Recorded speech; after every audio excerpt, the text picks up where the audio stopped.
Greetings, family, friends, subscribers, and fellow knife junkies. If you follow Thursday Night Knives with Bob DeMarco, you know what I'm talking about. And today is Thursday. So why am I making this video? Well, about a month and a half ago, I was sitting here in my bedroom looking at all my knives going, why do I have 95 knives? Yeah. I mean, okay, I started collecting in the 80s, but in the last couple of years, it's just gotten bad. So what did I do?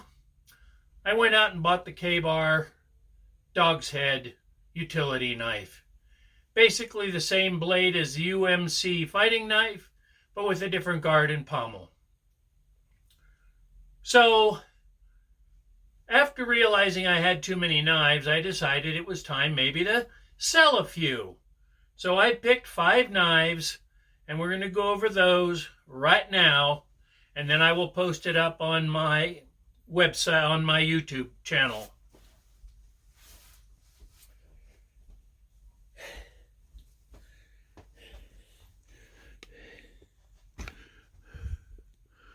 Okay, there are the knives. We have a Becker BK9, a Buck 620 Campmate.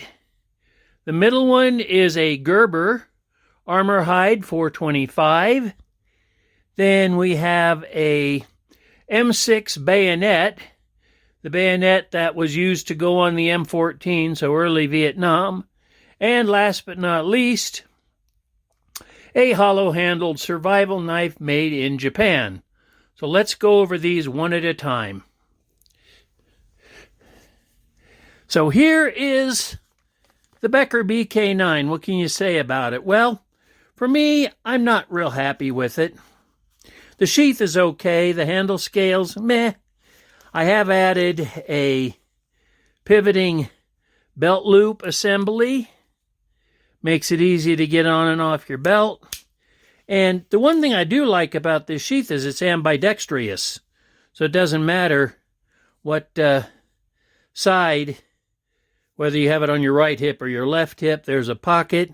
And yes, the little pocket knife that's in there comes with the knife, as does the dangler and the clip.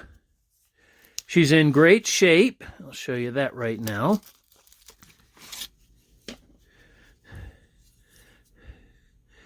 And I'm asking $100.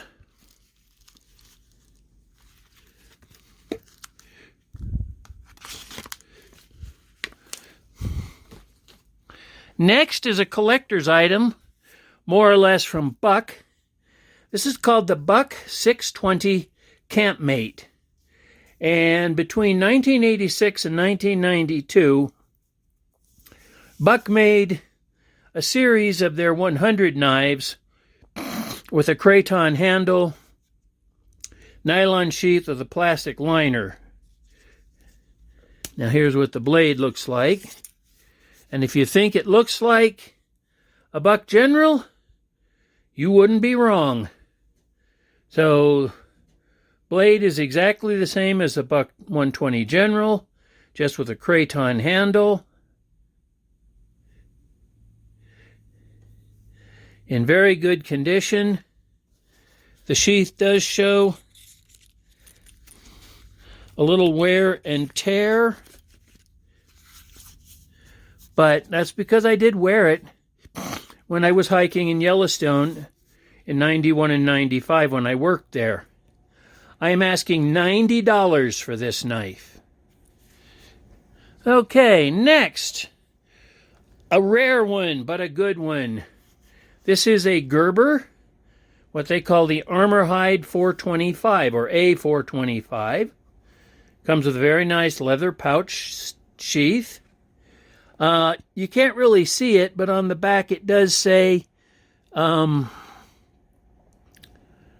Oregon, Gerber, made in USA.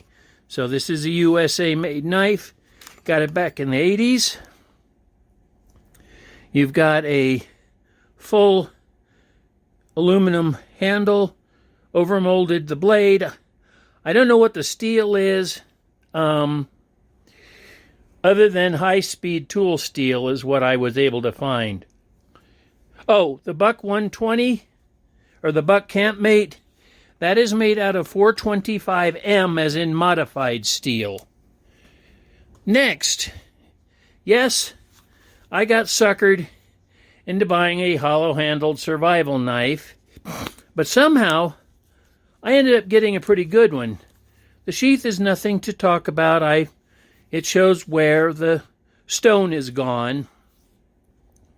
In 1985, when I worked in Yellowstone, this was my belt knife until I bought my W49 Bowie knife.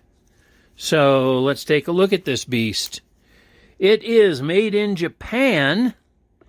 I don't know if you can see that. It's called the Explorer Wilderness. There it is, Explorer Wilderness. 440C, made in Japan. So this isn't a bad blade. That's supposed to be a saw, but of course it doesn't do much. Good for notching, though. Decently sharp blade. Now, the interesting part in here is the blade goes that far into the handle, and it's overmolded with the aluminum handle. There's no nut, nothing to really break. I even have the gasket still. I used to carry matches in here.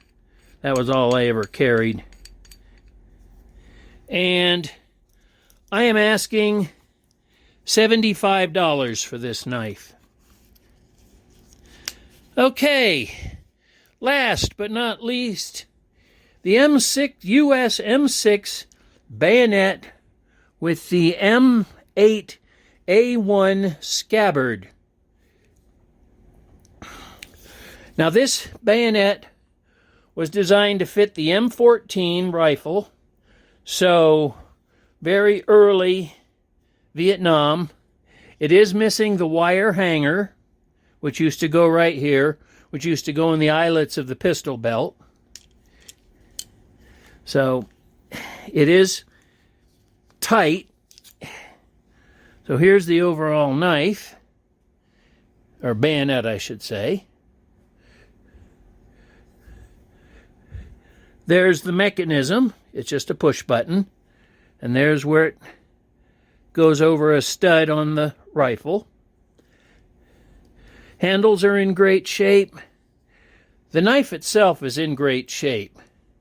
So, and with the exception of missing the steel or the metal wire hanger, the sheath is in good shape too. I got this back in 1984 when I was shark fishing out in California, but I never needed it to stab a shark. And I'm asking $50 for this knife. So that's it. There they are again. If you're interested, I'll leave my email in the description. Email me, tell me what knife you're interested in, and if you want a dicker for the price.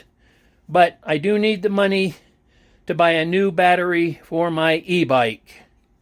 Other than that, that's about it. And we'll see you on the flip side. And if you're a knife junkie and you do Thursday Night Knives, which is tonight, we'll see you on the internet. I'm James, and I'm out.